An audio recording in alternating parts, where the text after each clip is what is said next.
ऐसी कौम जो पहाड़ों को तराश कर महल बनाती थी, जो कहती थी हमसे ज्यादा ताकतवर कौन। मगर जब आसमान का हुक्म आया तो उनके महल मिट्टी के नीचे दबा दिए गए। हजरत नूह अलैहिस्सलाम के बाद एक और कौम पैदा हुई, कौम आद। यमन और ओमान के दरमियान एक इलाके अहकाफ में रहते थे। उनके शहर का नाम था इराम ज़ातुल इमाद, यानी स्तंभों वाला शहर जो आसमान से बात करता था। उनके बदन पहाड़ों की तरह मजबूत, कद बादलों को छू लेते और उनका गुरूर आसमान को चीर देता था। वो कहते, हम ही जमीन के वारिस हैं। गोया उनका शहर जमीन पर कोई ताज हो। और वे अपनी सभाओं और बैठकों में अक्सर एक ही बात कहते, हम जैसे लोग दोबारा कभी पैदा नहीं होंगे। उनके बच्चे भी छोटी उम्र में पत्थर उठाकर अपनी शक्ति दिखाते और बुजुर्ग गर्व से कहते, हमारे बच्चे भी पहाड़ों को झुकाने वाले हैं। नसीहत पत्थर से टकराकर टूट जाती है, के गिर चुके होते। कभी कोई बच्चा उनकी आवाज का मज़ा सलाम उनकी असेंबली में गए, जहां उनके सरदार सोने के तख्तों पर बैठे थे। हूद अलैहिस्सलाम ने कहा, अल्लाह की बनाई हुई कुदरत का निजाम देख लो, तुम्हारी ताकत कुछ भी नहीं। मगर उनके सरदार हंस पड़े। ये झूठे वादे बंद कर, अगर अजाब आता है तो हम अपनी ताकत से उसे सुनाई दी। न बादल गरजा, न बिजली चमकी, मगर वादी में ऐसे लगा जैसे कोई दूर से पुकार रहा हो। आद के लोग इस आवाज को सुनते और आपस में कहते, यह तो पहाड़ों की आवाज है। हजरत हूद अलैहिस्सलाम जो कहने लगे, ये रहमत की पुकार नहीं, ये तंबे है।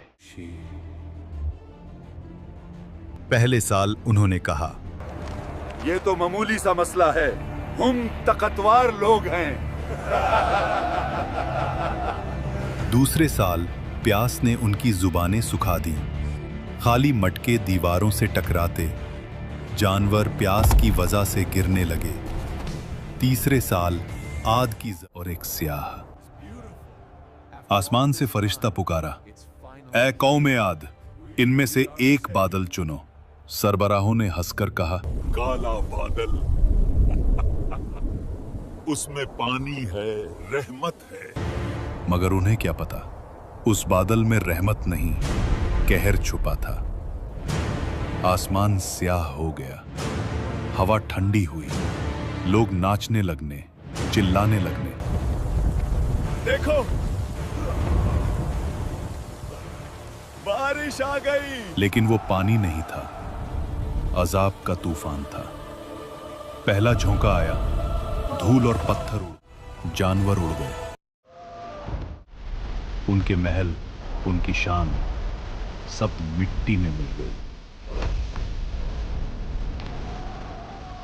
अल्लाह ने कहा, और आद को तबाह किया गया सख्त गर्जदार आंधी से, जो 7 रात और 8 दिन तक उन पर मुसलसल चली।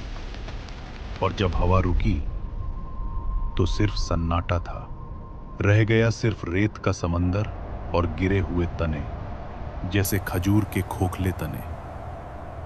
लेकिन उन चंद लोगों को जो हजरत हूद अलैहिस्सलाम के साथ ईमान लाए, अल्लाह ने बचा लिया।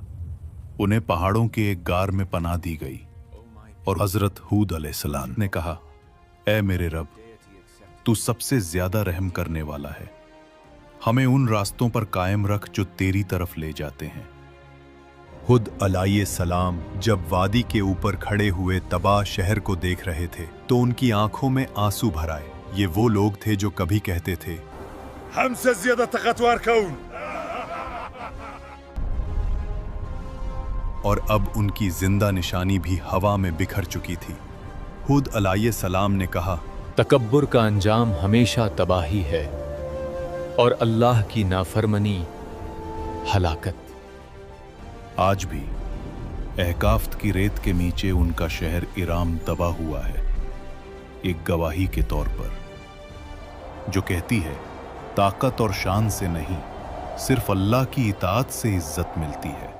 And don't forget to like and share it and subscribe it.